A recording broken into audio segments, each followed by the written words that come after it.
undeniable character. It's unlike any other coastal city in South Florida. And we have to do whatever we can to preserve that uniqueness and that thing we call what makes Lake Worth Lake Worth. And so part of that is our historic preservation program.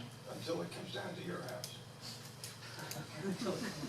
I'm not going to say that. I don't live in the community, so I'm not going to speak for anybody who does. But I will say I do live in a historic house, and as the other staff mentioned, I've got a degree in architecture as well as historic preservation, urban design, and city planning, and a certification in leadership in energy and environmental design. So there are very few programs in South Florida that have the depth of experience that our program does, and that it brings to the table.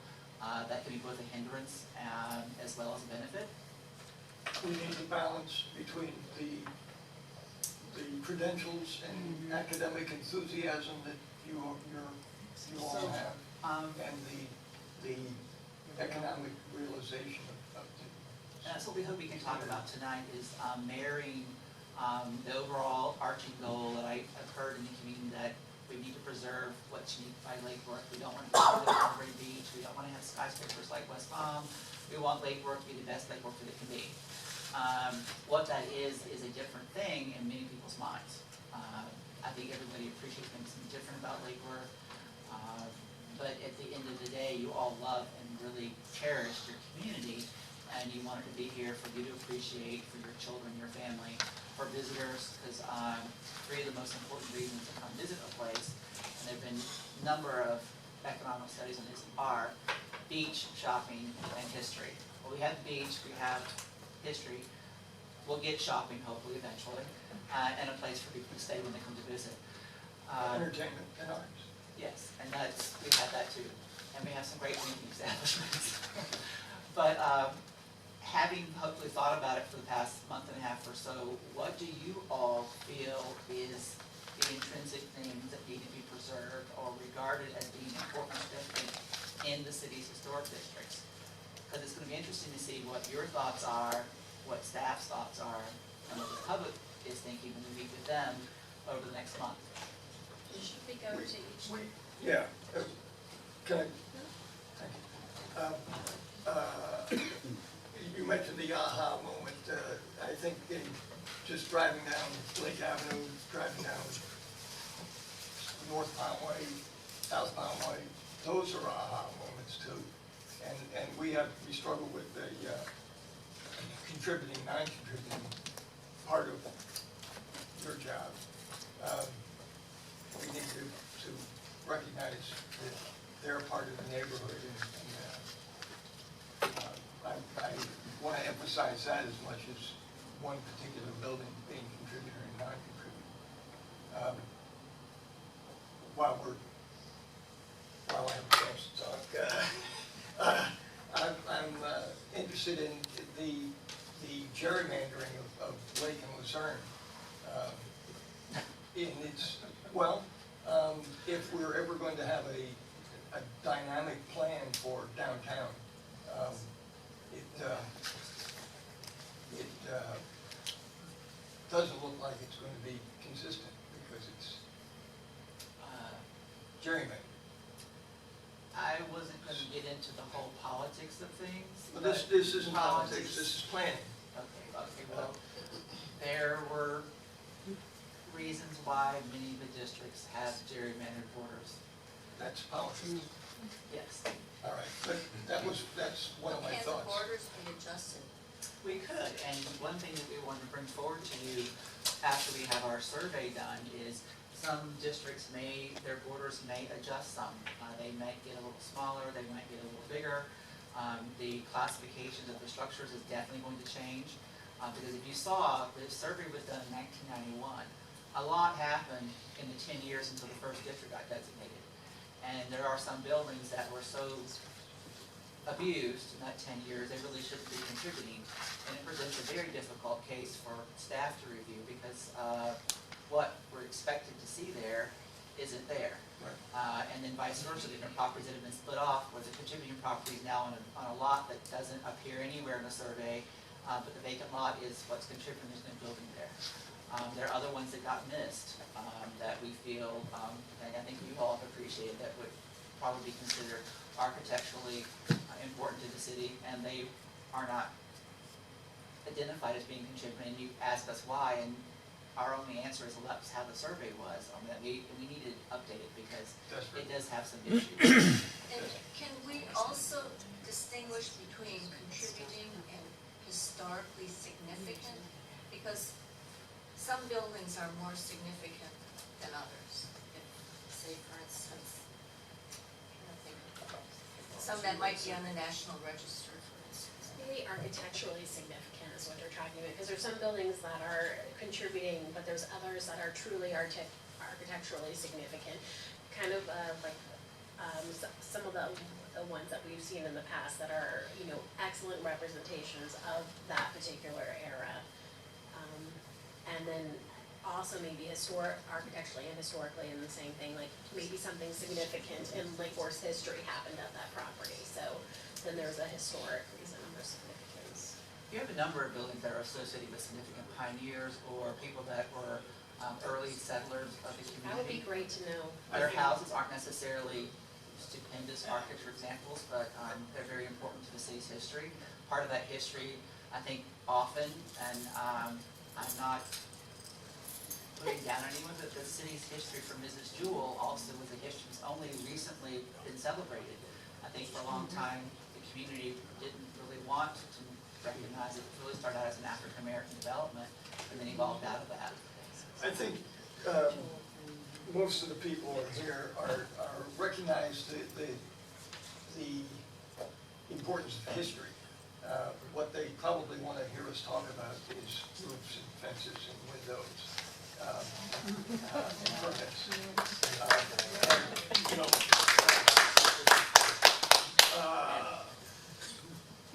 We need to recognize the importance of history, but I think we should concentrate most of our conversation on, let's start with roofs. How do we balance? Well, We need why balance. don't we Balance. maybe You can't- start with some opening remarks from everybody? I mean, Yeah, I just- I think we all we can't kind of jump are into it. coming to the table, Well, all of us with a different, so I mean, I'd like to hear from everybody here on what, because we've been asked to do homework on what's important and what we want to see here at the meeting today, so I'd like to hear from everybody. Why don't you start first then?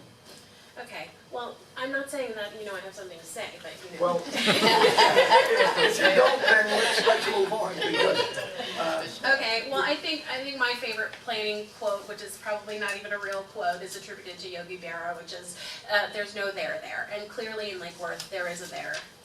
And a good deal of that is a result of our history and our uniqueness of our structures. And there's no doubt that with the two presentations have emphasized is that the importance of that. And so that my kind of, in thinking of this, that I have two kind of general umbrellas of how all my thoughts are organized, and one is character and versus cost, which is what our chairman has already brought up. And it is incredibly important to identify our contributing versus our non-contributing structures, because part of some of what seems schizophrenic up here is our frustration with seeing buildings that are incredibly significant to the history of Lake Worth, are architecturally significant, and yet are not in our survey. And I applaud staff for reaching out and getting grant money, because we have no money in the budget to do the survey, and that is absolutely vital for us to be consistent in our own decisions. And also too, it's vital for the residents to know what type of structure they're in and how they'll be treated, because I don't believe that that's clear right now. Because sometimes we treat people differently than necessarily what their designation is, because of the condition of the property or because of the significance of the building that is not correctly labeled. What is important to preserve, same thing as character, and under my character versus cost, I think it's wonderful that we're also doing the survey because of all these incredible mid-century buildings that are coming forward and that are now at that 50-year mark.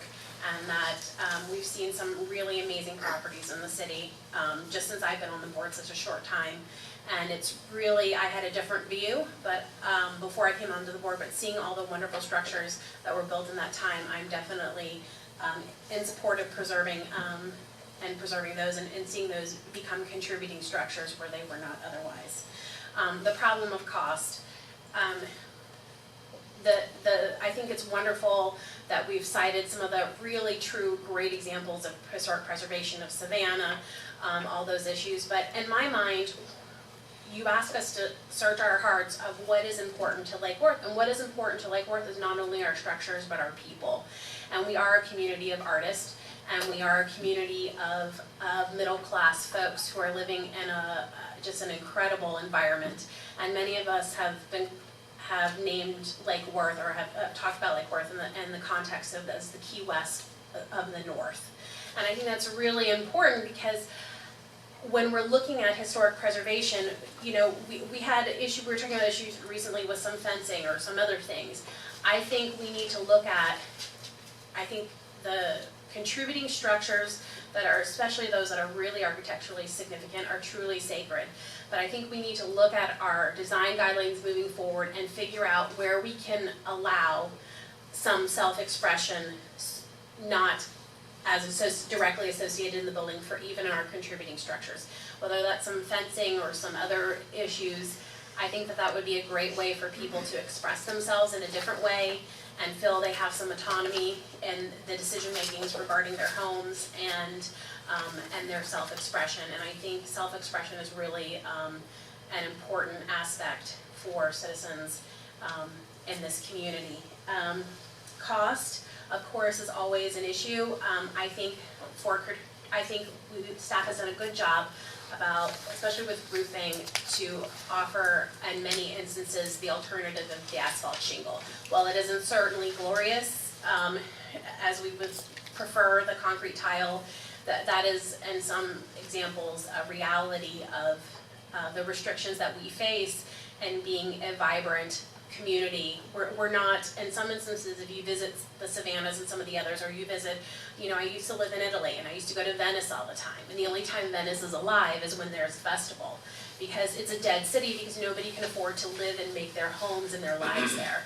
And that is where the balance of cost becomes important, is that we need to protect the old but also be affordable enough, and we have to figure out where our priorities are and where we can give in those instances to allow more flexibility in decisions relating to cost, but still maintain our historic character and still have the academic background and the academic decision making that we can get those grants. Because that's the other thing, if we throw the historic thing out and we're like, hey, we're just going to do whatever we want for cost and we're going to do it like this, then we don't get grant money for street improvements or for you know, all the other things that come with that. We're out of the running for all of those grants and all of those monies that we have a significant chance on now that we have a consistent staff and a professional staff and enough staff, you know, all three of those together, we will not be able competitive in those. My second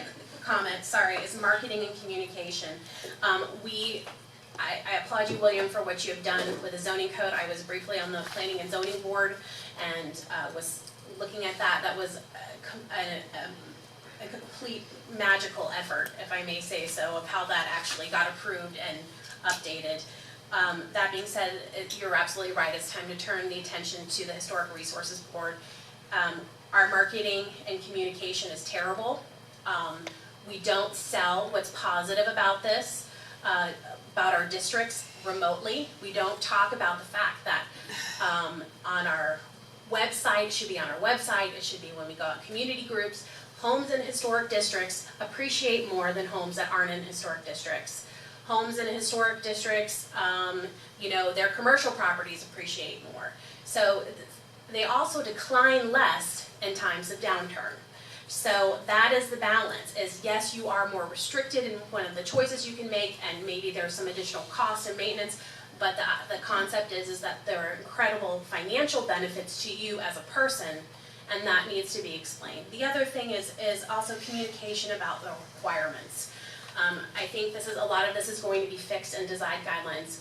I know William has a background in new urbanist code, and that's how I want to see the design guidelines done.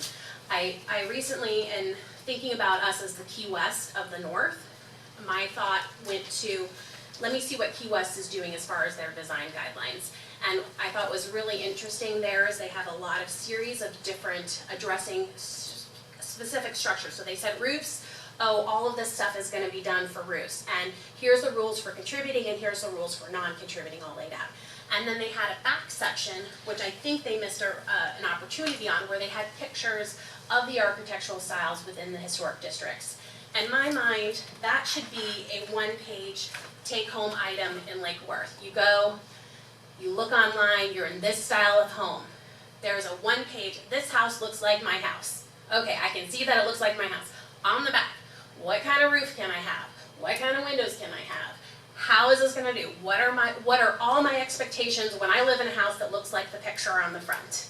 And that should be easy 1, 2, 3 for the person who's receiving it. And I've probably gone way over my time, so I'll conclude my comments. Oh, and congratulations to Katie on her first presentation in front of the board. It can be incredibly intimidating, and so you rip that Band-Aid off, so.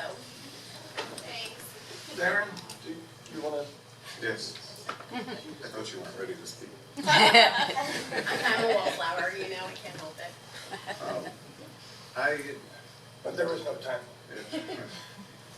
I discovered Lake Worth, West Palm Beach, on one of my trips down from the Midwest to Key West, in my little VW Type 2 camper. One time I decided, instead of doing the transfer from the Turnpike to I-95 and just heading down that way, I actually got off and drove through a lot of boredom on US 1 until I finally hit West Palm Beach and Lake Worth, and I just kind of fell in love with both cities. I confess I love West Palm Beach too. So on our way back from our Key West trip, just became a huge conversation of how do we move down to West Palm Beach or Lake Worth? They actually have old buildings down here, and they actually seem to like them. They have historic districts. They seem to really care about them. And the character differences between the two neighborhoods, the fact that the characters being preserved, different cottages, smaller homes versus larger homes. West Palm Beaches are a little generic. The character is something very important. We can talk about roofs and stuff like that, but in order to develop guidelines, we need to define what is the character that we're looking at preserving. Are there historic elements, or are we going to have some special little rules that say, well, I know it should have asphalt shingles on it, but most people really want to put 5V crimp roof on it. And should we allow that? Should that be in our guidelines? Things do change over time, and I think some people have discovered that if you have an asphalt shingle roof on your house, it's terribly expensive to AC your house in the summer, and a metal roof is actually way more beneficial. There are some things that when staff gives their staff reports and they're telling us they can't recommend something, the reason they're doing that is because they kind of are overseen by the state and the Secretary of Interior standards. So for us to go against those standards on a contributing building it's not good. We have to have some real rationale why it shouldn't be a certain way. I'm going to jump to something really quick. And I just bought a house here in Lake Worth, very happy about that, and I know many, many realtors, and we've had a few realtors show us houses. Some of them are incredibly good, and I will admit even some of our favorite realtors don't bother to take a moment to say it's in a historic district. We need our realtors, we need to educate our realtors to help educate their clients that there's some benefits to this, and you need to know this so that 8 months later we don't have somebody coming in and screaming that they can't do something they always wanted to do to a house. But there's benefits to being in a historic district, so the realtors can also sell that. I know in West Palm Beach, a few realtors, especially Linda Cullen, is a fantastic person for selling historic district properties. Those are important. We also have all our personal opinions. When I'm up here on board, I'm trying not to get any personal opinions whatsoever. We have our favorite styles.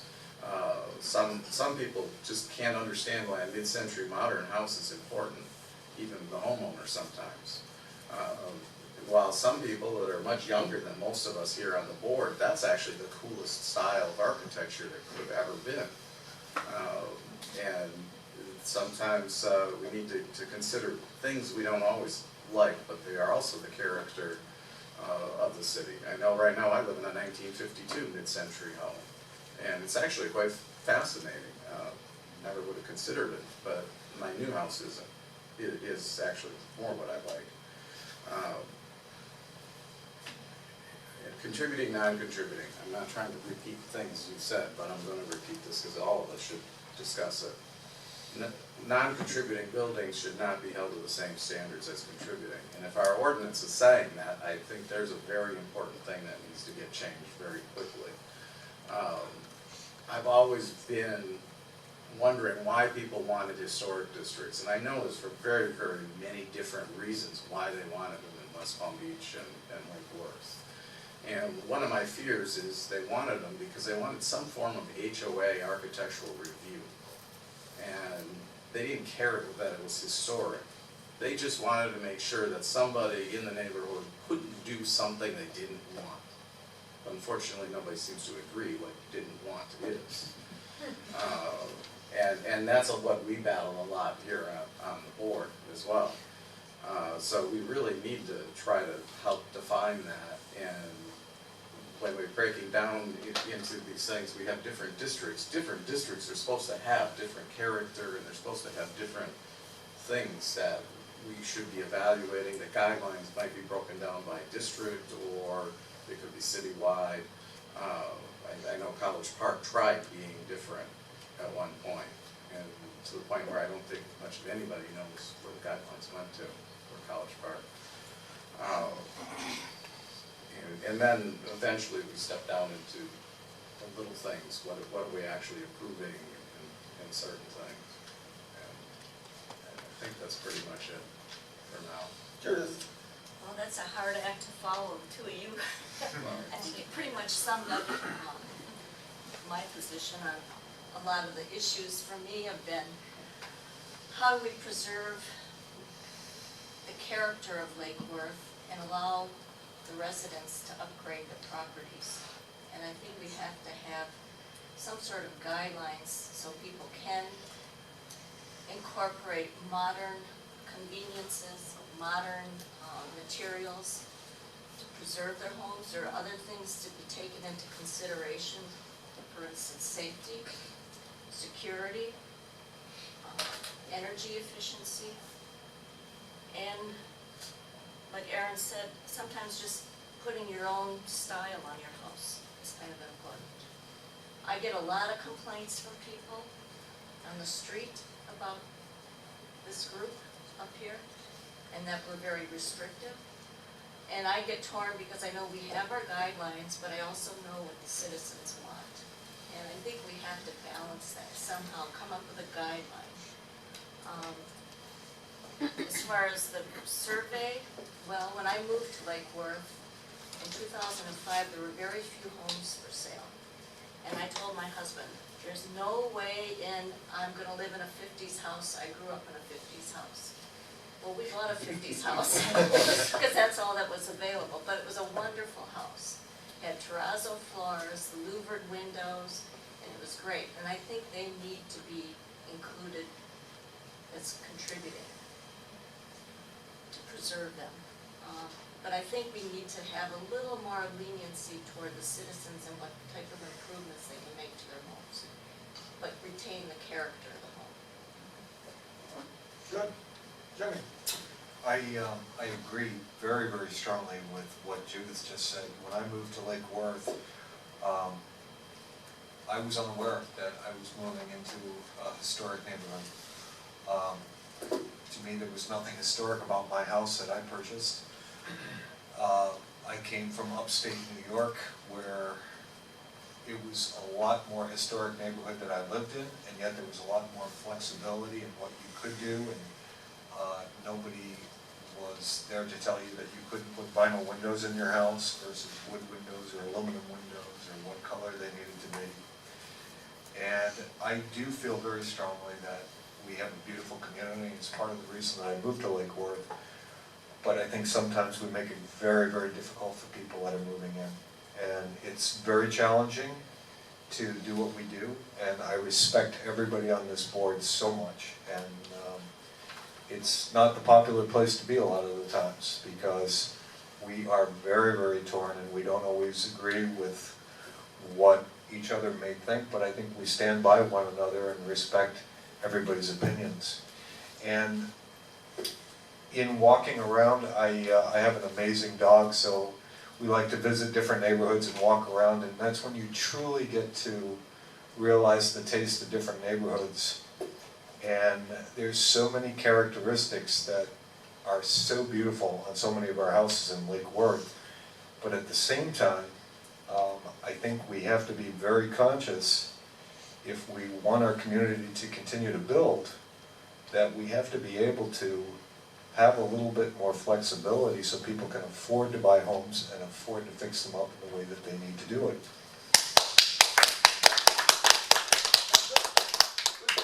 And, you know, just case in point, I love the style of jalousie windows and awning style windows, but I understand why people today, that really does not fit their lifestyles, and that things change.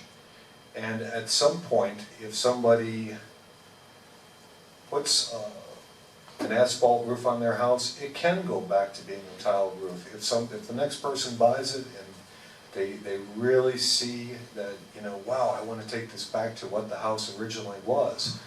And again, I came from neighborhoods where we did that. You know, people took aluminum siding off their house and brought the original siding back to life. That houses go through changes, and you know, I think we have to walk a very, very fine line, but again, we have to take into account everybody's financial abilities at the same time. Thank you. Madeline? Hi, well, I'm totally there on the dog walking thing. It's a great way to look at neighborhoods. First of all, I'd really like to thank the staff for a really eloquent presentation. It was very clear, and I think it brought us all to the same page in a really simple, clear way, I guess. I do have some real concerns, but I think they've been somewhat echoed here. So, I mean, stated, so I'll be echoing, so I'll try to keep it short in case we do.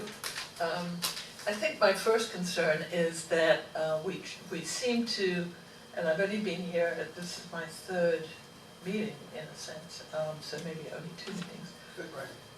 Okay. I think that it seems to me from the little I've seen, and you guys may go, no, you're crazy, but that in the historic district there is a tendency to treat all the buildings with the same level of scrutiny and also restriction. And I actually was